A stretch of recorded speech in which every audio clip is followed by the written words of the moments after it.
nga ba mapapaibig ang isang babaeng pakipot? Ito ang mga tips na dapat niyong gawin. Tip number 1. Give good compliments.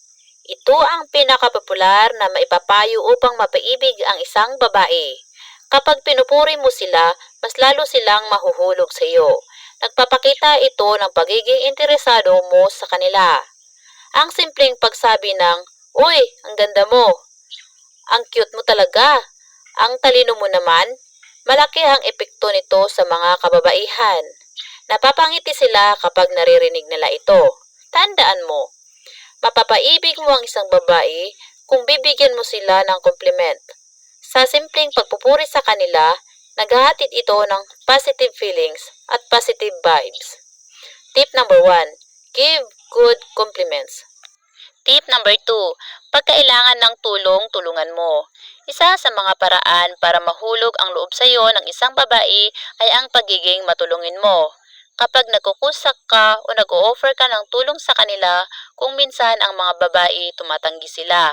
Kahit kailangan na nila ang tulong, pero kapag naging porsigido ka na tulungan siya, ipakita mo na sincero ka, mahuhulog at mahuhulog ang loob sa iyo ng isang babae.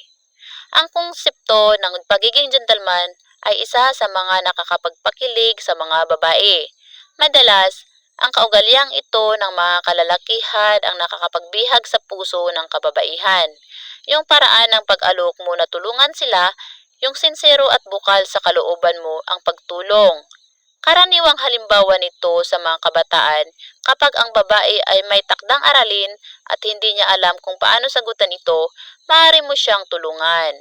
Huwag ibigay ang sagot, bagkus ay turuan mo kung paano ito sagutin. Tip number 2. Pagkailangan ng tulong, tulungan mo. Tip number 3. Paglaruan ang kanyang buhok.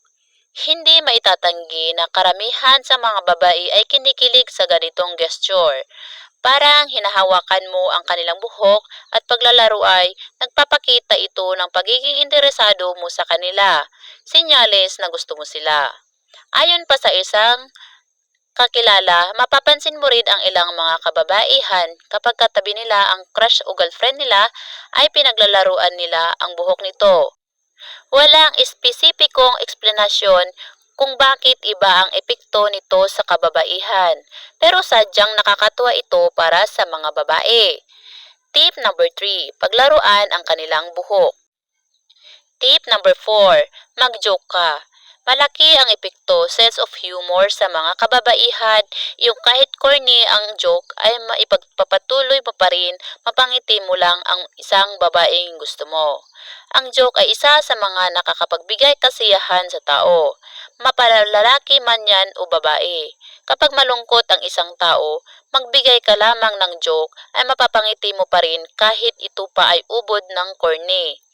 Iba ang atake nito sa kababaihan. Kumbagay, nakaka-lift ito ng mood at nakakapagpa-good vibes. Tandaan, isang paraan ang pagjujoke para mapaibig ang isang babae. Kapag napapangiti mo sila, lagi kanilang maaalala at kapag lagi kanilang naaalala, mahuhulog at manuhulog ang loob niya sa iyo. Tip number 4. Mag-joke ka. Tip number 5. Ngitian mo siya habang nakatingin siya sa iyo. Hindi maitatanggi na isa ito sa mga kahinaan ng isang babae, lalong-lalo na kapag ginagawa mo ito sa kanila. Yung tipong habang nakatingin sila ay ngingitian mo sila na tila umaabot hanggang tenga. Iba ang epekto ng titig. Kapag tinitignan ka na halos tumatagos sa kaluluwa mo, ay may kasabay itong ngiti habang nagtitinginan kayo, tila may nabubuong spark. Ang pagngiti na may halong pagtitig sa pagitan ng taong nililigawan at ng nanliligaw ay nagbibigay kakaibang mood o pakiramdam sa dalawang tao, yung ngiting nangangailangan sa puso. Tip number 5. Ngitian mo siya habang nakatingin siya sa iyo. Tip number 6. Magregalo ng mga simpleng bagay. Ang pagregalo ng isang simpleng bagay sa taong gusto mo ay nagpapakita ito ng pagiging interesado mo sa kanya. Maliit man ito o malaki, basta galing sa puso mo, hindi maitatanggi, mapapakilig o mapapaibig mo ang taong gusto mo. Ang pagbibigay rin ng simpleng regalo ay nakakapag-representa ng pagiging maalalahanin. Kapag nagbibigay ka ng regalo, magarbo man o simple, basta galing sa puso at sincero mo ito ibibigay sa taong gusto mo, mas ma-appreciate niya ito dahil naaalala mo siya. Isa pang representasyon nito ay ang konsepto ng mahalaga. Siya sa iyo. Tila espesyal ang tao na ito sapagkat binigyan mo siya ng regalo. Para sa mga babae, nakakakilig at madali silang mahulog sa taong nagpaparamdam sa kanila na espesyal sila sa paningin ng lalaki. Tip number 6. Pagregalo ng mga simpleng bagay. Tip number 7. Kapag ipinagmamalaki mo sila at hindi ikinakahiya. Isa sa mga pangarap ng mga kababaihan tuwing sila ay nililigawan ay ang ipagmalaki. Maging sa mga kaibigan, mga nakakasalubong o sa kahit kanino pa mang tao, iyong tipong hindi sila ikinakahiya. Iba rin ang nagiging epekto nito sa kababaihan, lalong-lalo na kapag ipinapakilala sa mga magulang. Ang konsepto ng permiso, iyong pakiramdam na parang sincero ang lalaki kapag ipinapakilala siya sa mga magulang. Malinaw ang intensyon kumbaga. Tandaan, sa kabataan ngayon ang konsepto ng flexing ay nakakakilig, nakakataba ng puso kapag ipinagmamalaki ka ng nanliligaw sa iyo. Tip number 7. Kapag ipinagmamalaki mo sila at hindi ikinakahiya. Tip number 8. Bigyan mo ng oras. Malaking bagay ang paglalaan ng oras lalong-lalo na kapag mahal mo yung tao. Iba ang nagagawa ng banding. Ang simpleng pagbibigay ng oras sa taong gusto mo, ang pagpapakita ng sincero, ang nararamdaman mo sa kanila. Nagkakaroon kayo ng pagkakataon upang makilala pa ng lubusan ang isa't isa. Mas napapalalim nito ang pagkakakilanlan ninyo sa buhay ng isa't isa. Isa ang quality time. Na 5 lingwahe ng pag-ibig, may mga tao o mga kababaihan na hindi tumitingin sa material na bagay o sa kung ano ang kayang ibigay ng tao. Ang simpleng paglalaan lamang ng oras sa taong gusto mo ay malaking bagay iyon para sa kanila.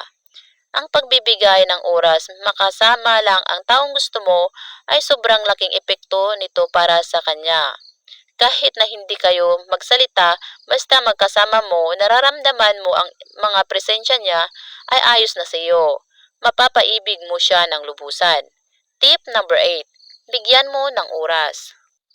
Tip number 9. Bigyan ng love letter. Kahit sino mang babae ay mahuhulog talaga kapag binigyan mo ng love letter. Classical itong porma ng panliligaw, hindi kumukupas, hindi nalalaos. Ang pakiramdam na binibigyan ka ng love letter ang nakakataba ng puso. Labis-labis ang kaligayahan. Yung tipo na kahit korne ay idadaan ng mga kalalakihan ang kanilang nararamdaman sa pamamagitan ng pagsulat. Ang konsepto ng pag-amin na idinadaan sa pamamagitan ng klasikal na pamamaraan. Sa panahon ngayon, maaaring napag-iwanan ang mga ganitong uri ng panliligaw. Ngunit kung ito ang isa sa mga pipiliin mo para mapaibig ang taong gusto mo, ay siguradong magtatagumpay ka. Walang hindi nakakapagpahulog ng loob sa taong sincero ang puso, lalo na at love letter. Pang napili mo upang ipagtapat sa gusto mo ang isang babae. Tip number 9. Bigyan ng love letter. Pag ginawa mo ang lahat ng nabanggit sa bidyong ito, tiyak mapapaibig mo at mahuhulog sa iyo ang isang pakipot na babae. Good luck!